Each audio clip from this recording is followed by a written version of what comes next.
great deal. For example, in geology, the best geologists in the world argue over what causes the continents on this planet to drift.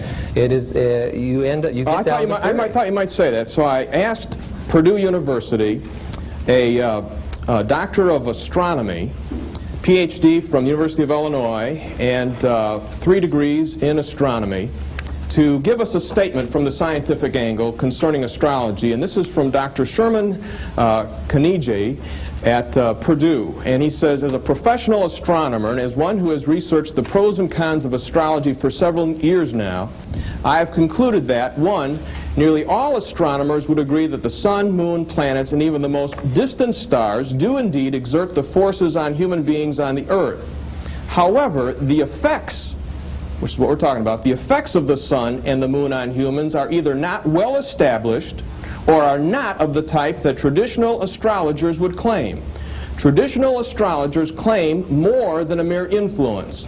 The claim that the moon's presence in one's sun sign means that one will undergo emotional upheavals has no relation to the occurrence of the tides, for example.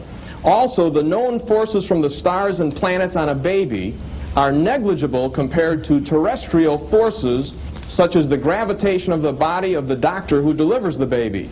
Sure. Even given the existence of such forces, there is little reason to believe that they could affect the personalities of babies born when the celestial bodies are at a particular position in the sky. Most statistical studies that have been done to test whether astrology works have failed to confirm astrological claims. The few that do seem to support astrology have been criticized for their poor design or their faulty use of statistical methods. At the current level of statistical testing, most of the statistical tests that have been used to test astrology are far too primitive a test because the number of variables that are being integrated in some of the conclusions are too great for the statistical test. In other words, what statistical test do you want to point to that proves your point? Give us something that you think that astrology can prove scientifically.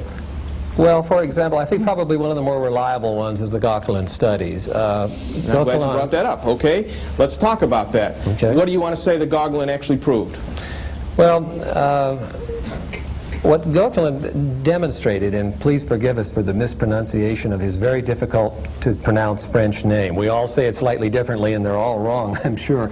We need him here to say how to pronounce it. But basically, Gauquelin tried to demonstrate that if planets were near what astrologers call angles, which is in a more layman sense would be rising, setting on the celestial meridian at the time of birth, at either end of it, that they had a very strong effect on personality. Now, he did not say, for example, the statistical findings demonstrated that if someone had Mars rising at the time of birth, notice we're not talking about astrological signs, we're talking about planets. If we had Mars rising at the time of birth, that there was a slightly greater likelihood that this person might be involved in certain pursuits in life than if they didn't have Mars. We're not saying that everyone that has Mars is going to be involved in that pursuit. For example, he finds a slightly higher characteristic of Mars in military people with military backgrounds. Can I read you a quote from Gauquelin on his own study? Mm-hmm. I know what the quote's going to be. Okay. Gauquelin himself said this: every attempt, whether of astrologers or scientists, to produce evidence of the validity of astrological laws has been in vain.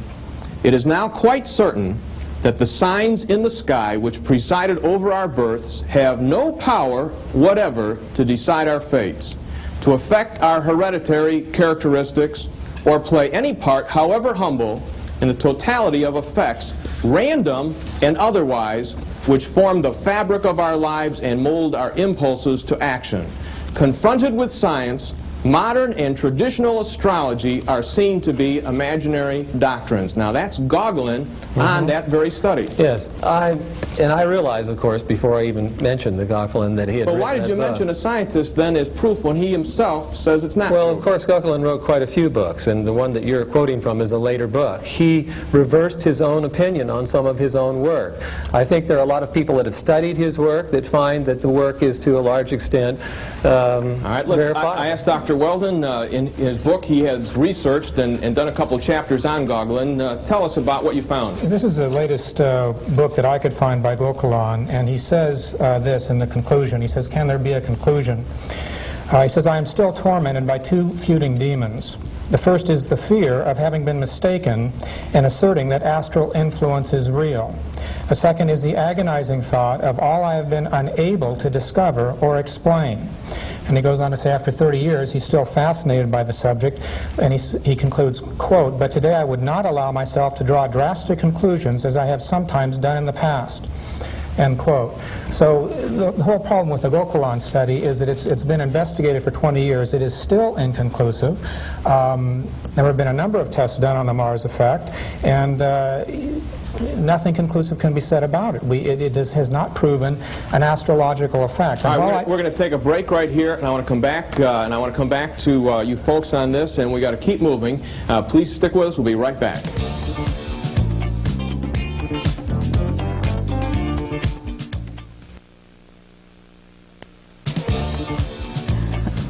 Okay, we're back, and we're talking about the scientific evidence for the verification, the validity of astrology. But what I love, and I think people out there in the audience, they just love how sure you astrologers are that this is what it is, okay? And I mean, we haven't crossed that bridge yet. And here I'm quoting another PhD, Ken Boa, who also has a PhD here in the sciences, and he says, how do astrologers know that their method of interpretation is valid? What is the basis, for example, for saying that the sextile and the trine aspects are good and the opposition and square aspects are bad? Is it because of mythology? Who told you guys? We don't say that. We say something else about them that's been interpreted. But where do you get that information? I want to know, where did you get it? You seem to have dwelled on this particular point a great deal. I'm still waiting for an answer. Okay, I've given you the answer. I'm going to give you the same answer over again. The basis of science since the Renaissance is to go by information, by data. In other words, you don't make up your mind what something means. You go out and collect data, and you make up your mind after you analyze the data.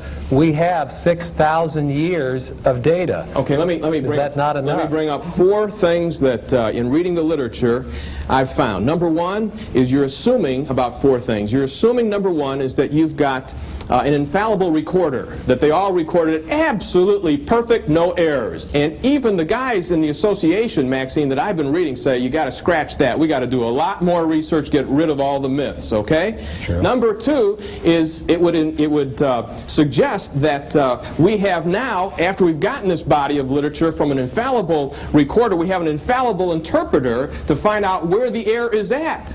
In other words, if Maxine's buddies are saying the truth in their books, the fact is that we've still got to weed that out. We don't have a body of information that is solid. And number three, if we did have what you say, this tradition going on back, then there would be just one book. The astrologers would open it up, and it's like Karen was saying, you put the computer on, and basically the things go in, and we all know, and voila, it'd be easy for our scientists to check this out, and we'd be in business. But the problem is the astrologers themselves have different theories, as we've talked about in the other program, and the fact is the data isn't condensed yet. And I think you would admit that yourself, wouldn't you? Well, yes, John, I thought you were supposed to be asking us the questions. Well, I'm just saying, isn't that true? A good deal of what you say is true, but that is also true of every other science to exactly the same degree.